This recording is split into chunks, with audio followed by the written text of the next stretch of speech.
नमस्कार। आज रूपक अलंकार की बात करते हैं। उपमा हम सीख चुके। अब रूपक अलंकार में उपमा की एक चीज़ ध्यान रखनी है आपको, उपमेय और उपमान। फिर याद दिला दें आपको, कहीं दिक्कत ना हो। उपमेय और उपमान। उपमेय जिसकी हम समानता करते हैं, उपमान जिससे समानता करते हैं। हम लोग पढ़ चुके, देख चुके। आज देखते हैं परिभाषा को।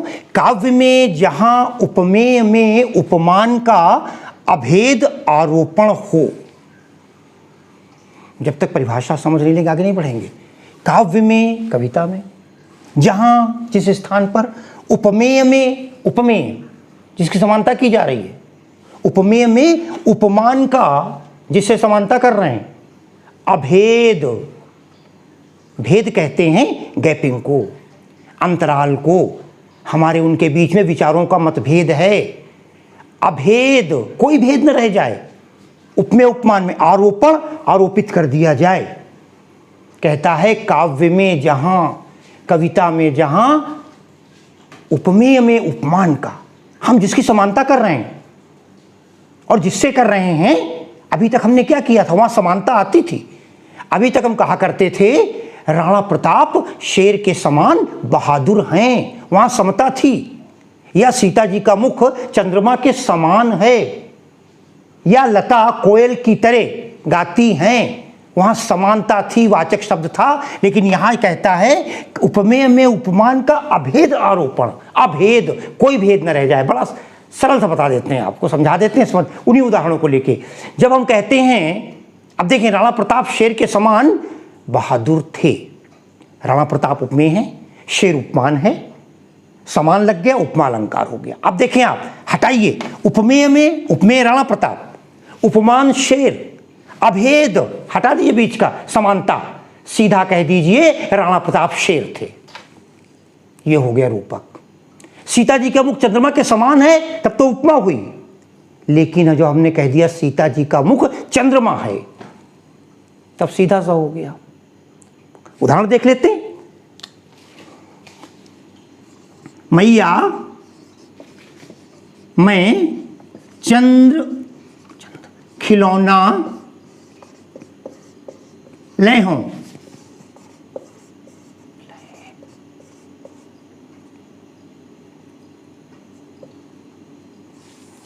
ध्यान दीजिएगा, मैया मैं चंद खिलौना लई हूं। कृष्ण छोटे हैं, सूर का पद है, मां से जिद कर रहे हैं। कहते हे मां मैं क्या लूंगा, चंद खिलौना। चंद्रमा के समान खिलौना नहीं, चंद्रमा को ही उन्होंने खिलौना बता दिया। चंद्रमा खिलौना मिला दिए, चंद खिलौना, चंद्रमा को ही खिलौना कह दिया। ये नहीं कहा चंद्रमा के समान खिलौना चाहिए, चंद सा खिलौना चाहिए, मां नहीं चाहिए, चंद्र के समान नहीं। एक छोटी सी बात आपको बता दें, बड़ा आसान होगा। इस अलंकार में विद्यार्थियों 99% सही है बात। मैंने अपने विद्यार्थियों को बहुत बताया और सफलता भी मिली। हमेशा ध्यान रखिए, जहां पर रूपक है, उपमेय और उपमान के बीच में हमेशा एक योजक चिन्ह बना होता है। 99% यदा कदा अपवाद मिल जाते हैं, अपवाद नहीं बताऊंगा आपको।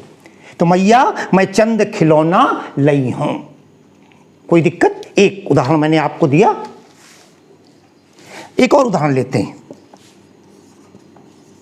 यह तन कांचा कुंभ है। कबीर का दोहे की एक पंक्ति, दोहा पूरा नहीं सुन बताना है। ये तन कांचा कुंभ है, लिए फिरे था साथ, पटका लागा फूटिया कछु नहीं आया। इतनी लाइन में रूपक मिल जाता है।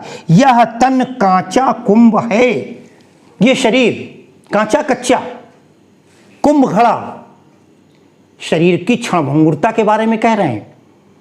ये नहीं कह रहे कच्चे घड़े के समान है। यदि समान कह देते तब तो उपमा अलंकार हो जाता। समान नहीं कहा, बोले ये शरीर ही क्या है, कांचा कुंभ, कच्चा घड़ा है, सीधा सा अलंकार, रूपक हो गया, कोई दिक्कत नहीं। यहां कांचा और कुंभ कच्चा कुंभ और यहाँ चंद्र खिलौना, इन दोनों में ही आपने देख लिया। आगे देखते हैं।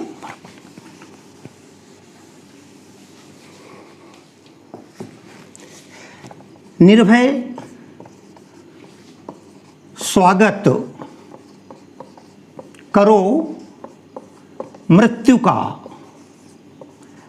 रामनेस त्रिपाठी की पंक्तियां शायद कभी पढ़ी हो। निर्भय स्वागत करो मृत्यु का, मृत्यु है एक विश्राम स्थल।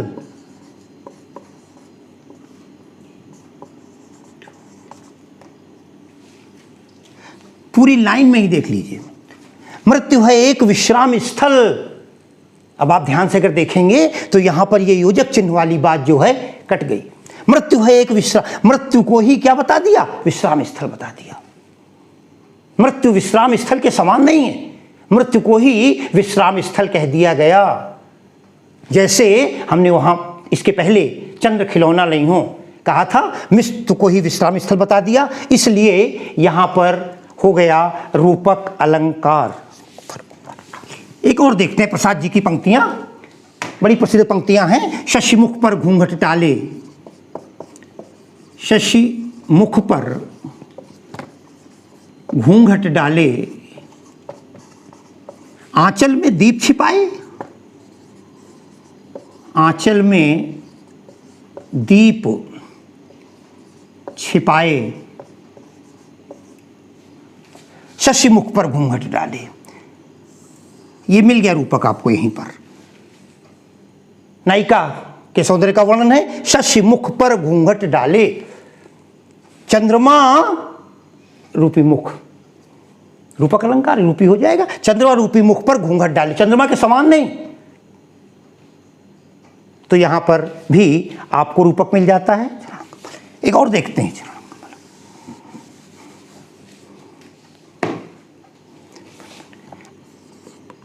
अंबर पनघट में डूबो रही ताराघट उषा नागरी।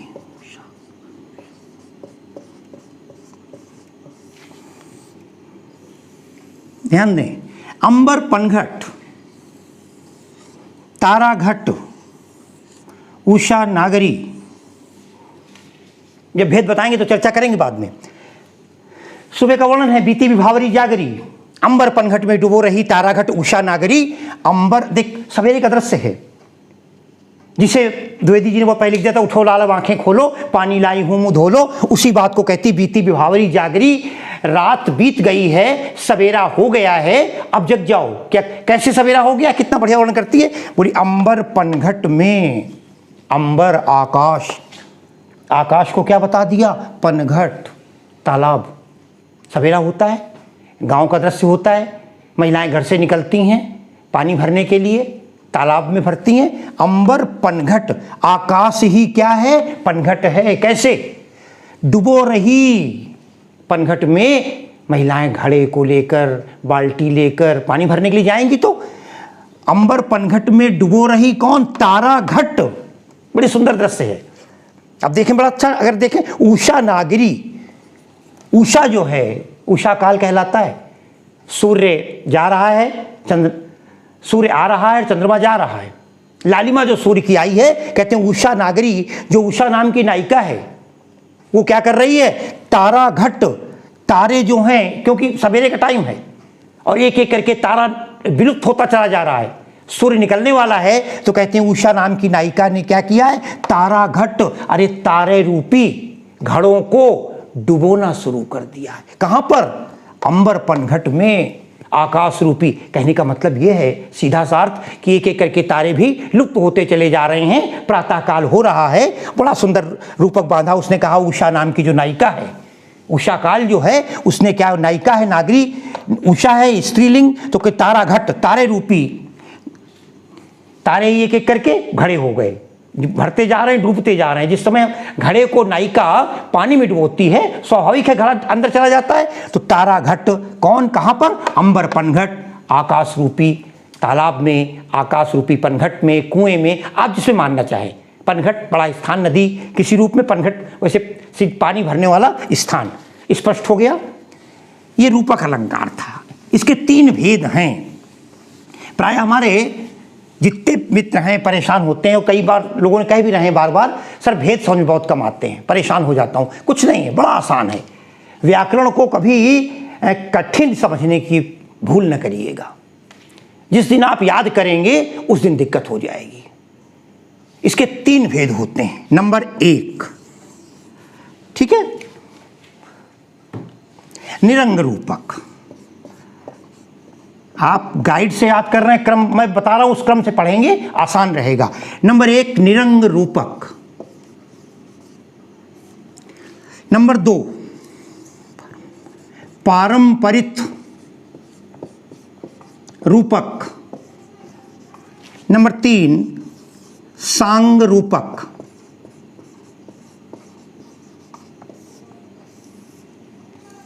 अलग अलग पुस्तकों में अलग अलग नाम दिए हैं, मैं आपके केवल हरजंगम कराना चाहता हूं। बड़ा आसान, निरंग रूपक, पारंपरिक रूपक और सांग रूपक।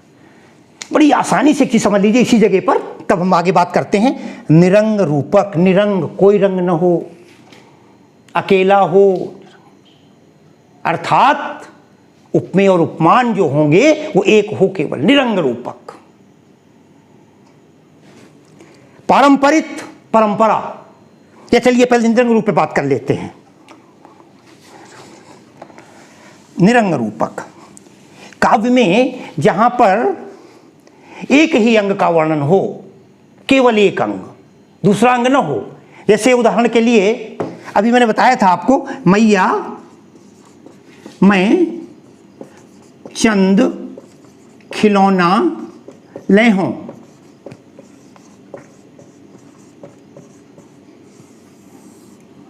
केवल एक चीज। कौन सा खिलौना? प्लास्टिक का चाहिए, लोहे का चाहिए, सिर्फ खिलौने की, कुछ नहीं, केवल एक चीज आई है, खिलौना। निरंग रूपक, कोई रूपक नहीं, कोई उसका भेद नहीं, कुछ नहीं, केवल सीधा सीधा एक अंग का वर्णन हो। निरंग, कोई भी अंग ना हो शामिल उसमें, एक चीज किसी रूप में भी जो हम कहते हैं तो वो हो जाता है हमारा निरंग रूपक अलंकार। ये पहली परंपरा, पहली बात। इसका भेद निरंग, जिसमें कोई अंग ना हो, कोई अंग मतलब केवल एक रूपक के रूप में हो। जितने उदाहरण आपको मिलेंगे 90% वो ज्यादातर निरंग रूपक के होंगे। एक सीधे कह दिया, हमने अक्सर कह देते हैं हम लोग, कोई विद्यालय में फंक्शन हो रहा होता है, मुख्य अतिथि महोदय अपने कर कमलों से पुरस्कार वितरण करेंगे। कर हाथ और कमल, अब हाथ को ही कमल बता दिया, कमल के समान हाथ नहीं कहा, कर कमल। अब इसलिए एक ही अंग, केवल पूरे हाथ को ही हमने कमल मान लिया। जब हम इसको अलग अलग कर देते, ये पंखुड़ी है, ये नाल है, ऐसा नहीं किया, केवल एक, मैं चंद खिलौना नहीं हूं, वहां कर कमल कह दिया। निरंग रूपक, फिर एक बार समझ लें, निरंग रूपक में केवल एक ही अंग शामिल होता है, इसलिए उसे निरंग रूपक कहा जाता है। दूसरा देखें आप, पारंपरिक रूपक। बहुत सहजता से लीजिए बिल्कुल व्याकरण को। पारंपरिक रूपक, पारंपरिक रूपक, इसको याद करने का तरीका बता देते हैं। वहां निरंग कर दिया, यहां पारंपरिक रूपक। साथियों, पारंपरिक शब्द जो बना है वो परंपरा से बना है। परंपरा, परंपरा क्या होती है? परंपरा ये है, पिताजी ने वही काम किया, वही पुत्र कर रहा है। लोग कहते हैं हमारे घर में ऐसा होता था, हम भी कर रहे हैं। दो लोग जुड़ जाते हैं वहां, एक पुराना प्राचीन और एक नवीन। परंपरा हो गई, कोई भी परंपरा होगी। अगर ये परंपरा चली आ रही है तो ये पहले भी थी, आज भी है, जहां दो का मिलन हो जाए। सीधी सी बात है, जहां पर काव्य में दो रूपक मिल जाएं, दो उपमान हों, दो, वहां पर आपको हमेशा पारंपरिक रूपक मिलेगा। देखते हैं, पारंपरिक, परंपरा के अनुसार मैंने बताया आपको, परंपरा में हमेशा एक प्राचीन बात होती है, एक नवीन बात होती है। कोई परंपरा होगी आज से जुड़ रही है, पहले वाली बात है। तो जब परंपरा की बात आए, दो रूप। अब देखें जरा सा, बढ़िया उदाहरण मैं देता हूं आपको। माया, कबीर का दोहा, माया दीपक नर पतंग माया दीपक नर पतंग भ्रमि भ्रमि युवय पड़ंत, भ्रमि भ्रमि युवय पड़ंत। ध्यान दीजिए, ने क्या कहा? परंपरा। जहां पारंपरिक रूपक है वहां परंपरा है, और पारंपरिक रूपक में पारंपरिक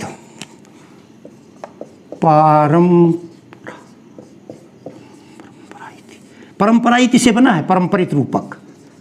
और परंपरा मैंने बताया आपको दो चीजें होती हैं, एक हमारी पुरानी परंपरा मान्यता नियम, और दूसरा आज की बात, जब हम उसे मिला देते हैं। अब इसको देखें उदाहरणों को। माया दीपक नर पतंग भ्रमि भ्रमि युवय पड़ंत। बड़ा सुंदर कबीर का दोहा है। माया दीपक और नर पतंग। माया जो है वो दीपक है, दीपक के समान नहीं है। अगर माया दीपक सी, माया से दीपक सा, तो गड़बड़ हो जाता। माया दीपक, माया धन दौलत रुपया पैसा मोह, ये सबको क्या कह दिया? दीपक है, जलता हुआ दिया। और दीपक में होता क्या है? जल कौन जाता है? पतंगा, कीड़ा। कहते हैं माया दीपक नर पतंग। और मनुष्य क्या है? पतंगा है। भ्रमि भ्रमि, घूम घूम करके युवय पड़ंत, इसमें ही आके पड़ जाता है। जिस प्रकार पतंगा उसी दीपक में बार बार किनारे किनारे घूमता रहता है, जानता है ये हमको जला डालेगा, ये दीपक में बचूंगा नहीं, मगर इसके बाद भी मंडराता रहता है। उसी प्रकार हम जानते हैं ये माया किसी काम की नहीं है, मगर इसके बावजूद कबीर कहते हैं कि माया दीपक है, मनुष्य पतंगा है, बार बार उसमें आता है और ये माया उसको डुबो देती है। दो रूपक मिल गए, एक ये है कि ये देखा आपने, दो उपमान हो गए, दो में हो गए, और आराम से इन अलंकारों को हम कहते हैं पारंपरिक रूपक। तीसरा भेद सांग रूपक, अंतिम भेद है।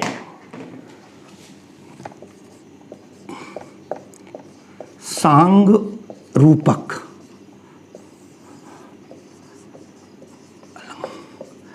ये अलंकार सांग रूपक।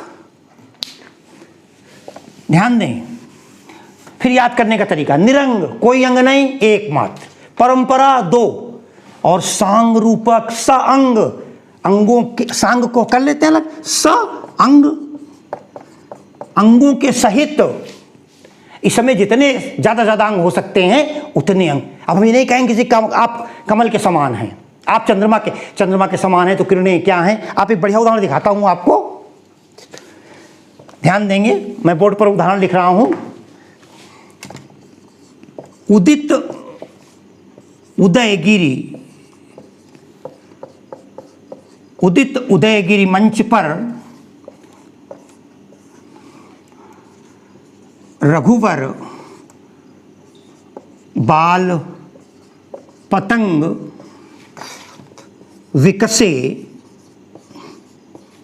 संत सरोज सब हर्षे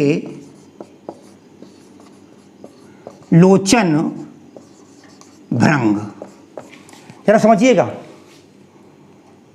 भगवान राम धनुष यज्ञ में पहुंचे, जिस मंच पर हैं, स्टेज पर हैं, कहते हैं उदित, उदय हुए, खड़े हुए, पहुंचे। क्या हुआ? उदयगिरी मंच पर, उस मंच को जिस पर राम खड़े हैं, उदयगिरी, उदयाचल पर्वत बता दिया। उदित उदयगिरी मंच पर, उस मंच पर, उदयाचल पर उदित हुए, निकले, जिस प्रकार सूर्य निकलता है, राम उदय हुए। उदय कहां होता है? उदयाचल पर्वत पे।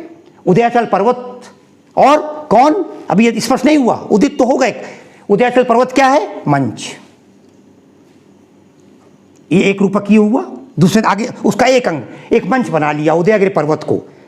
अभी खाली राम निकले हैं, मंच पर आए हैं, मंच बना है। रघुबर बाल पतंग, रघुबर भगवान राम, बाल पतंग कहते हैं सूर्य को।